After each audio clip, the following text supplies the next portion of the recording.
Today's episode of the Bleav in Steelers show is brought to you by betonline.ag. The NFL regular season is less than 2 weeks away, and if you want to bet on any of the football action, betonline.ag is the place to do it. 365, 24/7, any sport. Make sure y'all go to betonline.ag. Head to BetOnline today to make your first sports bet. Just use our promo code Bleav50. That's BLEAV 50 to receive your 50% welcome bonus on your first deposit. BetOnline, where the game starts. All right, cue the music. It's time to start the show.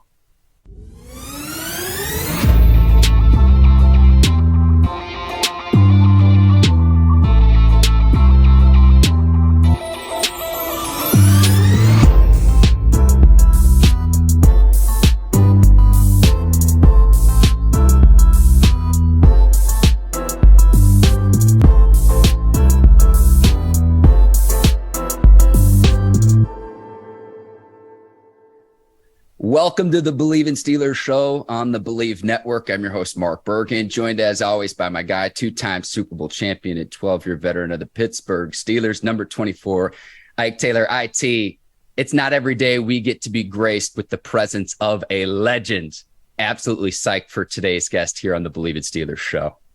Man, the one and only. Every time I hear his voice, I told him before we even started the show, every time I heard his voice, I feel like that I'm watching the NBA or an NFL game or NCAA, any sport. It's a legendary voice, which is rare. So that means he must be real good, and he's been doing it for a long time because it's a lot of people in the world. And when you can just, when you have a distinguished voice like that and you just recognize it ASAP, that's special. Yes, today's guest, Ian Eagle. He calls NBA, NFL, college basketball. Ian, is there anything you don't do? If you're willing to pay my fee, I'll pretty much do anything. It's a pretty simple equation in my world. So, Mr. Ian, is it true? Is your nickname Bird? Yeah. I've been the Bird for a long time. You get a lot of different permutations when your last name is Eagle. People think it's a made-up name. It is not. It is my given name. This is what my parents decided upon. And then when your first name's Ian, people assume it's Ian, but my parents named me after my father's mother, Ida, and there were limited options. They could have gone Ike. I could have easily been Ike Eagle. It doesn't roll off the tongue quite the same way, but you're looking at Ike, Isaac, Ivan, limited options. Hey, we both got eyes in that name. That's all that matters, so we great. 3 letters, baby. 3 letter. Hey, we the 3-letter crew. I'm close because I've got 4. I'm one character away. You don't count. Mark, you're out. Yeah. You're out, Mark. You're on your own, Mark. Ian, you've been calling NFL games for decades. Before the season, Ben Roethlisberger announcing his retirement. He's been the Steelers quarterback for 18 years. Just how strange is it going to be for you to be calling a game this season and Big Ben is not going to be under center? Yeah, it's weird. It's weird to even talk about it because he's been such a part of the fabric of this team, so closely associated with the organization, with the city, with championship level football. He'll be in the Hall of Fame, as we know, without question, and belongs there. So when that chapter closes, there's 2 ways to go. You can either get overwhelmed by the mystery of whatever the next chapter is going to look like, or you embrace it. And knowing Mike Tomlin and his approach to not just football, but life, Mike Tomlin says, bring it on. Let's go. Let's write the next chapter. And not intimidated by the fact that this is a transition and things are changing and there's something just very different about walking into Steeler camp now without Big Ben there. They addressed it. They got a veteran in Mitchell Trubisky, and obviously with Kenny Pickett, they believe they have the future. Now it's just a matter of sorting out how that's going to go. how it will be perceived publicly, but really more importantly, and Ike knows this, how it's handled behind the scenes, because that's really what matters. The communication and the dynamic in that locker room where everybody feels good about this next phase of Pittsburgh Steelers football. This is what Coach T embraces. And you said it best, Mr. Iron. He loves the adversity, not really adversity. He loves the what's next. He loves the unknown. He loves the, okay, now I got a new chapter in life. That's just his personality. He always was like that. And it's hard, but for some reason he's built for it. I'm not gonna say he makes it. Well, he does make it look easy. When you just embrace adversity, a lot of people run from it, but Coach T, he definitely don't run from it. But I got a question because it's just on my mind, Mr. Ion. You've been an analyst for a long time. You've been doing TV, radio, but you've been doing it for a long time. I want to say since 1992. How much is it of a transition from calling an NBA game to an NFL game? Yeah, completely different. I started doing NBA in 1994, and the speed of the game is what dictated the pace. So you, as a play-by-play announcer, the job is to be a conduit from the action to the listener or viewer, and you've got to match that without it being out of control and chaotic. How do you take what's happening on the court and synthesize it and then get it into a digestible form for the listener or the viewer? NBA certainly trains your brain in a certain way. Rat-a-tat-tat, quick. All of it is just happening at a pace that if you let it overwhelm you, it can. Right. So it was really good training in a way that I started NBA. I get to NFL in 1997, first on the radio and then television next year. And the routine of it is set up completely different. You have action and then you have break every single time. Right. Not continuous action. It's one major action and then break until the next action.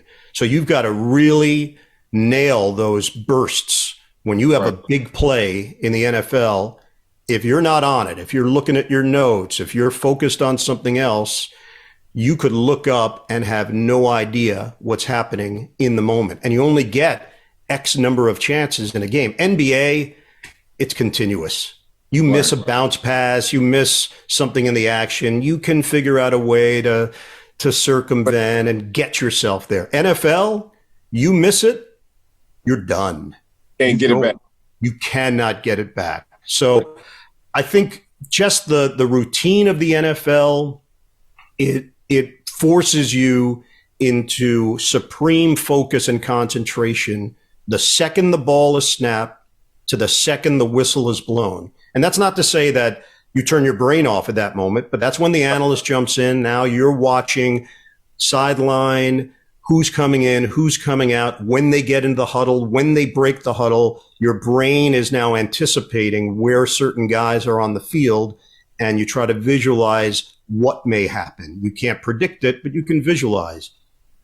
NBA, there's none of that. You don't have any time to just rest your brain. It's continuous all the time. So very, very different approaches, and I really enjoy them both. But if you attack it the same way, it's not going to work. So you got a long list. Very interesting answer. You got a long list of colleagues that you work with. I'm gonna stay on the NFL side because I don't play. I never played in the NBA. Who are some of your favorite to work with for the NFL and why? NFL, you spend about 20 weeks with this person. So think about it. Almost half your year is spent Friday, Saturday, Sunday, 3 days of the week is with this person. It's a true partnership. Gotcha. I started with a guy that went to Pitt, Mark May, and then eventually won Super Bowls with Washington. And it was terrific to play off his expertise and the odd couple approach. He's 6'5". I'm not. Right. It's just right out of the gate, the visual of that. And we just made it work. We hit it off from day one. First game I did in the NFL on television was Peyton Manning's first game with the Indianapolis Colts. So Colts, Miami, Peyton Manning's debut. We walk into Indy. The first guy I meet with in a production meeting is Peyton Manning. First guy. He walks into the room. He says, "Hey, Ian, I'm Peyton Manning. Great to meet you." I'm like, "You know my name?" This guy is so meticulous. You just assume, oh, all right, well, every NFL player is going to be prepared like this. And you realize, no. This is Peyton Manning. It's not that way. Yeah. So that first game, we go to St. Elmo's, a famous steak joint in Indianapolis. And what they're known for is their shrimp cocktail sauce. So Mark May and I, when our production crew were having our first meal, and I like spicy. Right. I said, "Let's go. Bring it." I'd never had it. Let's go. They bring it. I take the first bite. Yeah, all right. I'm cool. Mark May takes the first bite. He has to leave the table. He's got to leave the table. Doesn't have enough water on the table to even quell what just happened to him. So that was the Friday night of our first game. And, it just sets a tone for a 3-year partnership. I worked then with Solomon Wilcots for 8 years. Yep. 8 years partnership. You get to know a human being very well. You spend 8 years, 20 weeks a year. And Solomon and I became really close friends, and there's a trust on the air. Then some things get mixed around. Solomon ends up with a different partner. I'm with Rich Gannon for 1 year, former NFL MVP. We have a blast. And then I get paired with Dan Fouts for 10 years. That doesn't happen normally in a network setting. And Dan and I become really, really close friends and confidants. And then Charles Davis enters the mix. Third year. Right.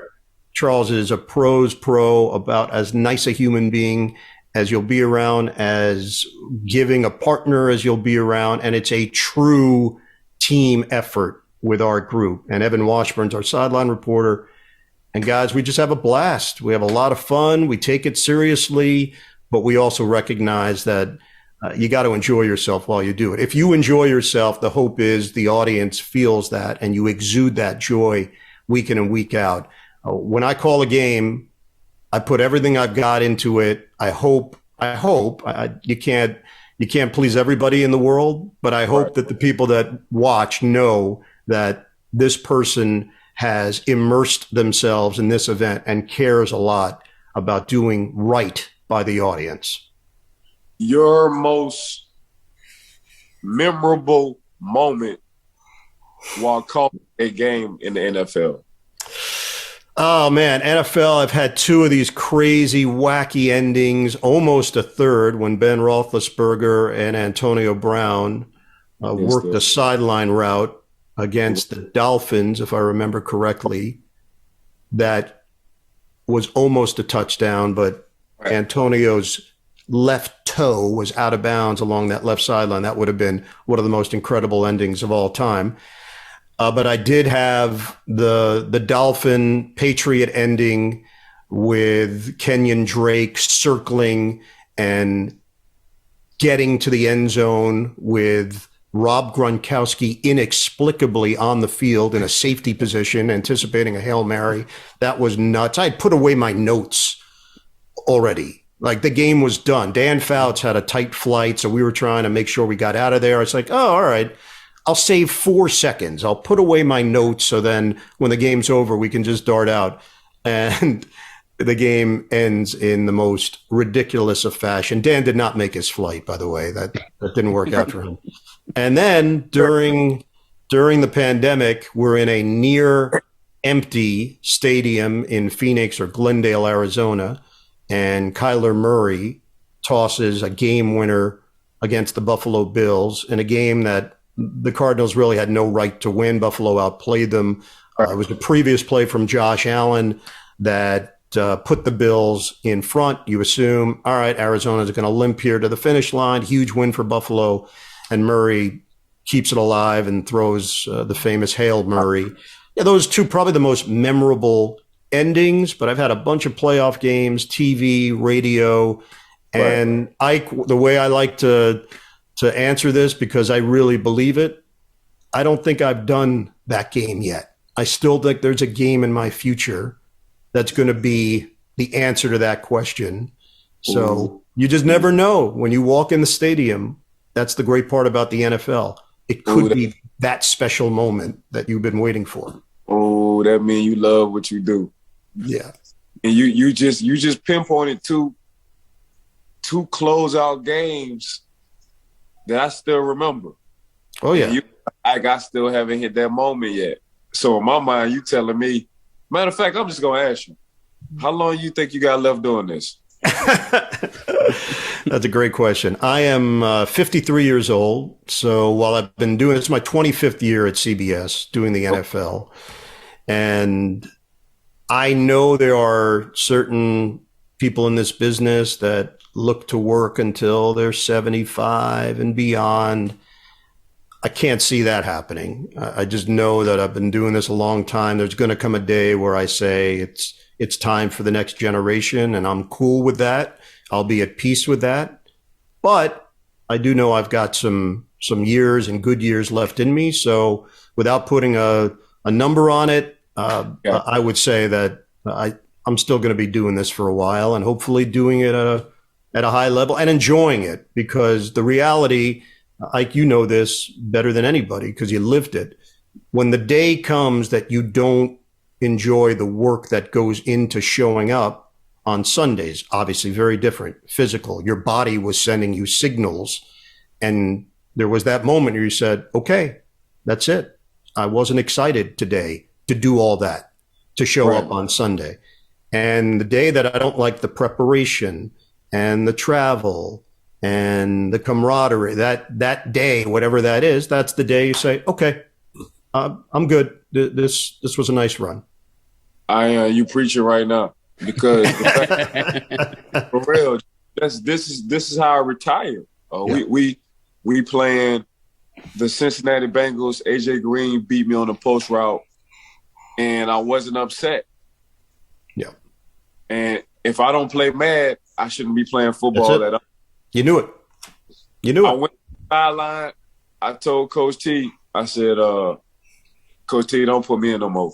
And he was like, what? I said, Coach T. And Coach T can tell you this, and Kevin Colbert, because Kevin Colbert, the former GM, which I get into the Hall of Fame as well. Agreed. Like, oh, Ike, he just beat you one time. Don't worry about it. He called me Ike. Kevin Colbert called me Ike. I say, Kev, I'm no good. I'm not upset. I say, I'm done. And Coach T and Kev asked me one more time, and this is coming from Kevin Colbert because I just saw him in training camp. Yep. Looked me in my eyes, and they said, oh, yeah, he's done. Yep. He's done. So I had to get beat for me to realize I lost the path. No good for nobody. I'm no good to this team. I'm no good to my family. Like, I'm just going to be going through the motions, and this isn't going to be fun. But, Mark, I retired during the game. During the game, the Cincinnati Bengals game. And we went back. We flew back. We met on Monday. I said, look, if y'all need to release me, y'all can release me. I would love to still be here because I was hurt. That's when I broke my forearm in the preseason. So, but I enjoyed the process of getting the younger guys prepared than me actually playing, but I didn't know at the time. So I sat in all the meetings with Coach LeBeau and the defensive staff. They asked me to help the young guys get ready for the games, and I love that preparation more than actually getting back on the field. My body said get back on the field. My mind said, all you know is football, hurry up. And I did, but then when I got on the field, I was like, this ain't it. So the fact, Mr. Ion, what you just said, that triggered exactly what happened. Once you know you. Well, Ike, let me steal a question you always ask our guests. Ian, you've been announcing since 1992. What motivates you to keep going? Well, first of all, that says a lot about Ike, the human being. the person and beyond just the competitor. For you to be so aware and in the moment, to know that, to literally be able to go back to the moment where you knew. Most people are not that hyper aware. They try to camouflage it. They try to figure out a way to justify and absolve themselves. And you went the other way. You said, nope, that's it. There's no more information that I need. I know everything that I need to know. And that says a lot about you as a person and a human being. For me, I think I go into this every year and I think to myself, this is all I ever dreamed of doing. This is not a cliche. I was 8 years old. My parents asked me what I wanted to do for a living in separate conversations. My father was a stand-up comedian. My mother was a singer. They were entertainers. It was not the normal life. I did not have a normal upbringing by any stretch.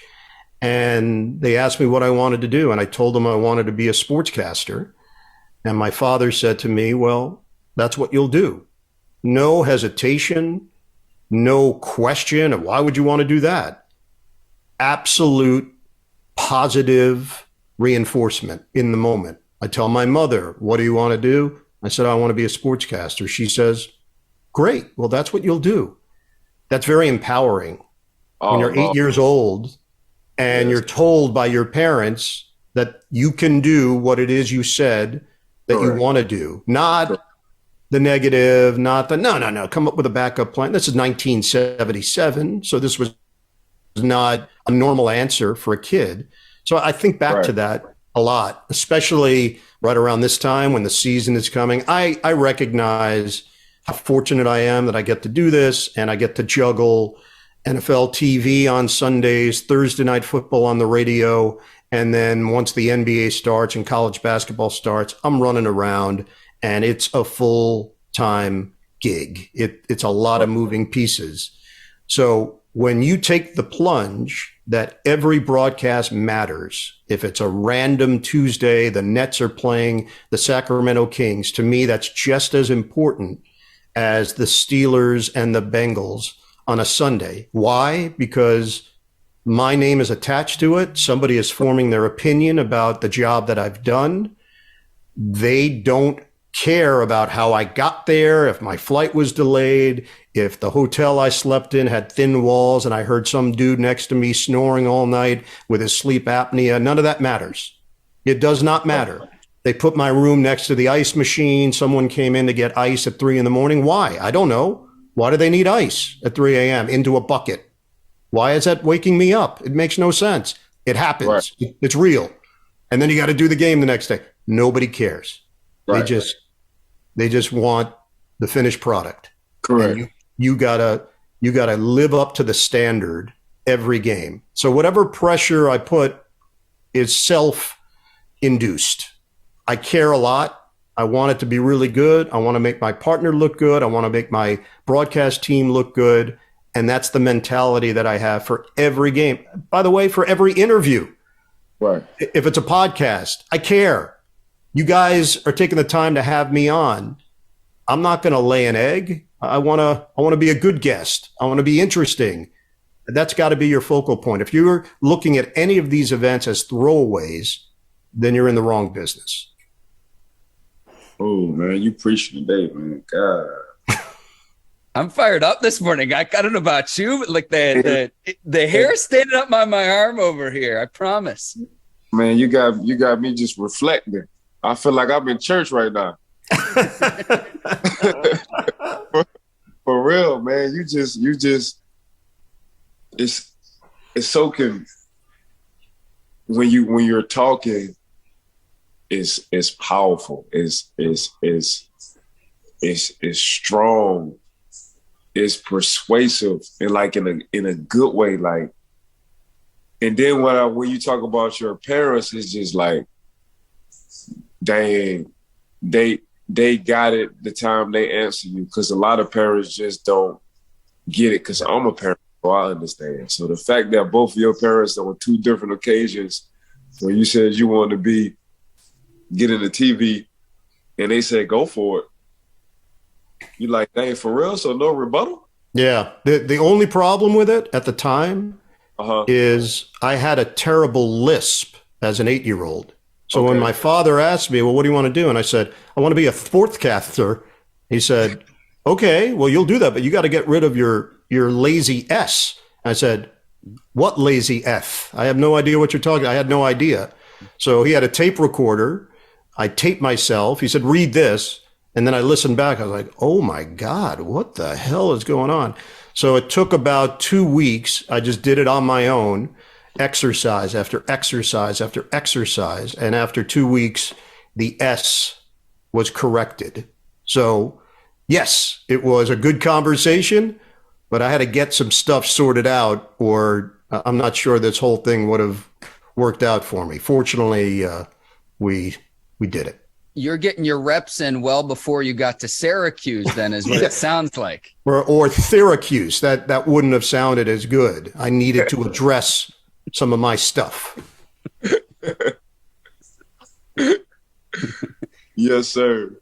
The last time we had you on, Ian, you mentioned how before games you meet with the teams. You mentioned meeting Dan Rooney and a sweaty Bill Cowher who would come in after playing racquetball. Yes.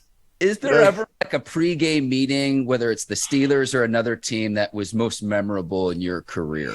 Well, I'm not just tossing out hyperbole here. I have obviously met with everybody other than the new head coaches this year. You name a head coach since 1998, I've met with them. So some are 1 meeting, 2 meetings, if it's NFC based, and I don't see that team as often, but I've met with everybody. And Mike Tomlin is the best guy in these meetings. And I'll give you a few reasons why. He's transparent. There's not a question out there that you can't ask him. There are other coaches that you know going in, I don't think I can go there because if I do, it's going to set a tone for the rest of the meeting. Mike Tomlin will tell you, you ask me anything, I'm going to give you the answer I need to give, but you can ask. So the basic premise, Chuck Daly years ago, I've done net games for a long time. Chuck Daly was the head coach of the Nets. And I had to interview him for something, and it was not an easy topic. Derek Coleman, there was an issue. And before the interview, I said to Chuck, hey, look, I got to ask you about this.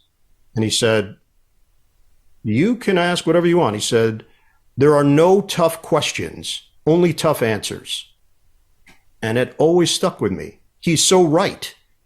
It's based on the person that has to deal with the questions and how they want to deal with it. Mike Tomlin deals with your questions because he's straightforward and transparent.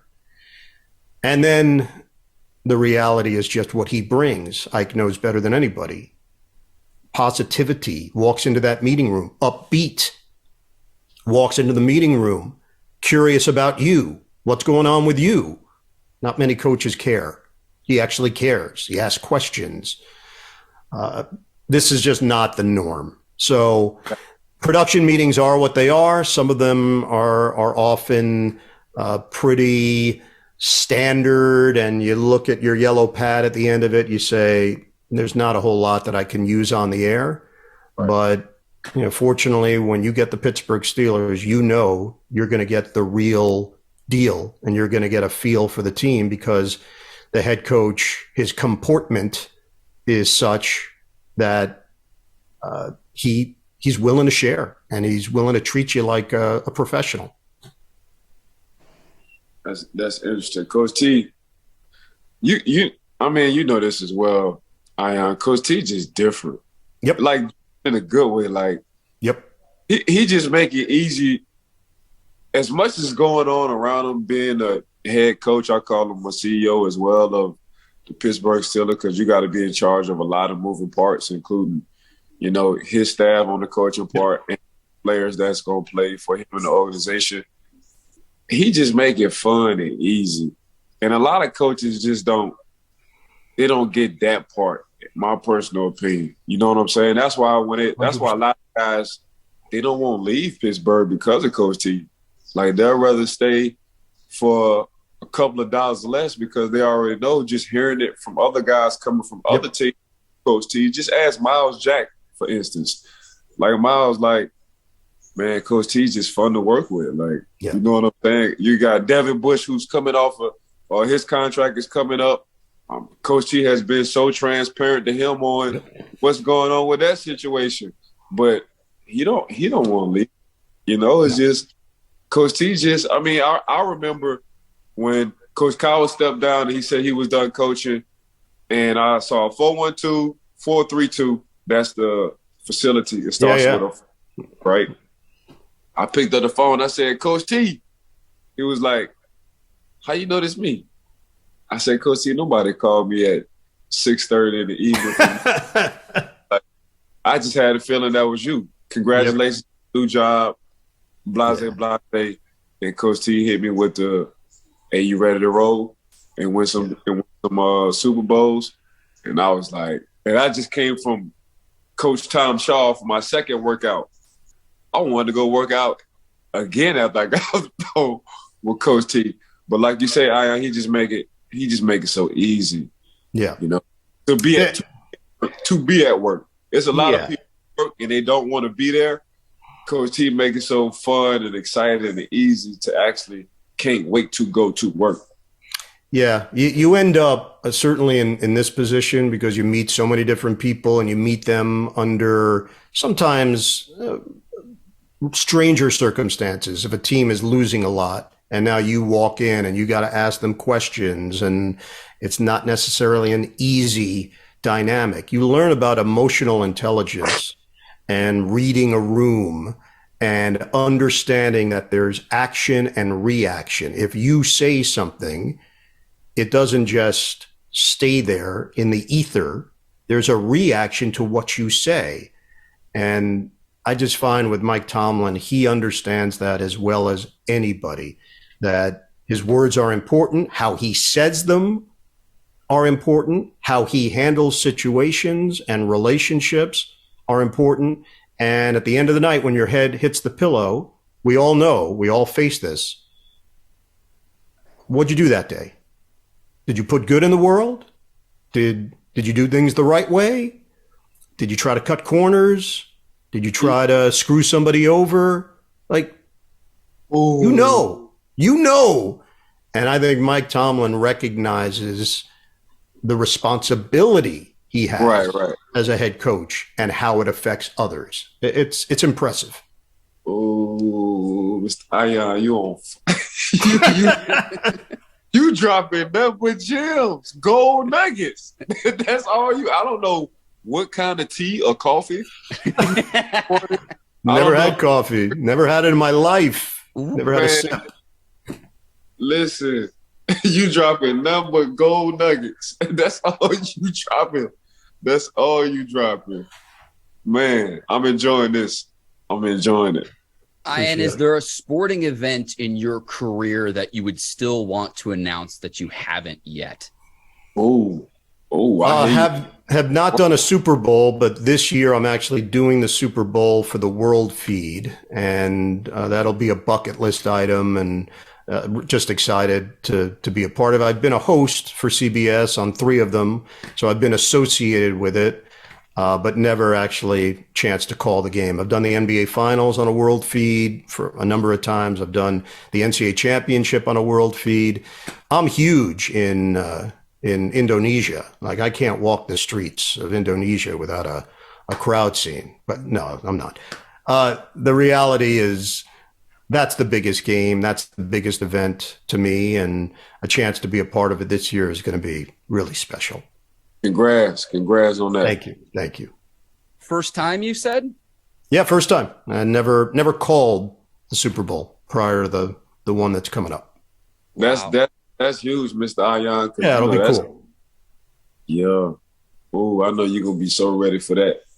So, who do you think the 2 teams will be that will be there when you're announcing all the way in February? Who will be there? Yes. Yes, the dreaded question, because there's video that will now be out there forever and ever once you make this statement. I have to ask. I get it. Look, in my mind, the best team in the NFL, and maybe they were the people's champ last year and they didn't quite get to the mountaintop, but the Buffalo Bills, to me, pound for pound, are the best team in the NFL. If you're forcing me into a corner to pick a team coming out of the AFC, it would be Buffalo. I think they're ready for that next step, of course, barring major injury and Sure. Any kind of adversity behind the scenes. But Buffalo, to me, stands out as the best squad. And in the NFC, boy, I'm still trying to figure it out myself. Things are still a bit wide open. Teams that I would be ready to jump on the bandwagon have question marks. Green Bay, wide receiving core. Tampa Bay, injury after injury. Tom Brady, can he do it again? San Francisco, the quarterback transition. How does the team handle it? Do they go back to the well if it doesn't go well after the Garoppolo announcement came through? Dallas, the big moment. Can they actually take the big moment and turn it into a run? These are all legitimate burning questions in the NFC. New Orleans, the post-Sean Payton era, post-Drew Brees year 2. Is Jameis Winston, who works his butt off, is he ready? Is he mature? Is he prepared to take this team and raise the level? A lot of stuff out of the NFC that is still unanswered to me. So I'm not copping out. I really just don't have a feel. I don't have a pick yet as to who's going to emerge there. He hit us with a Coach T answer. Say a lot of good things, and then people jot it down, and then they look up and say, wait, he didn't answer the question, though. All right, but we like him. You answered it. You answered it. I'll go on record with you. Bills over the Bucks is what my pick is. Ike, if you want to go on record too, that's what I got, and it'll probably look foolish months from now, but that's my prediction. I'll latch on with you. I'm cool with jumping on the bandwagon. No problem. You know, I got to stay out of that one. Yeah. I get it. All right. All right, guys. Yes. Ian, thank you so much for your time. And I would encourage our listeners and viewers to find your burner account on Twitter. And good luck. Not going to happen. Hey, thanks for coming on the show. You was dropping gems today. I appreciate it. You got it, guys. Love talking to you. I know it's going to be an interesting season. And I'll be there week 1, Pittsburgh at Cincinnati. And then I'll be there week 2 at Pittsburgh, New England taking on the Steelers. So I'm going to have a pretty good feel for this squad through the first 2 weeks. And we know that the NFL offseason, everybody celebrates because they feel like there's optimism, but the proof is in the pudding. And week 1 is one of those real fun times in the NFL because opinions change dramatically and sometimes unfairly. But we get to see it for real, and I couldn't be more happy about it. Appreciate you for coming on the show. Thank you. Ian Eagle, thanks for the time. See ya.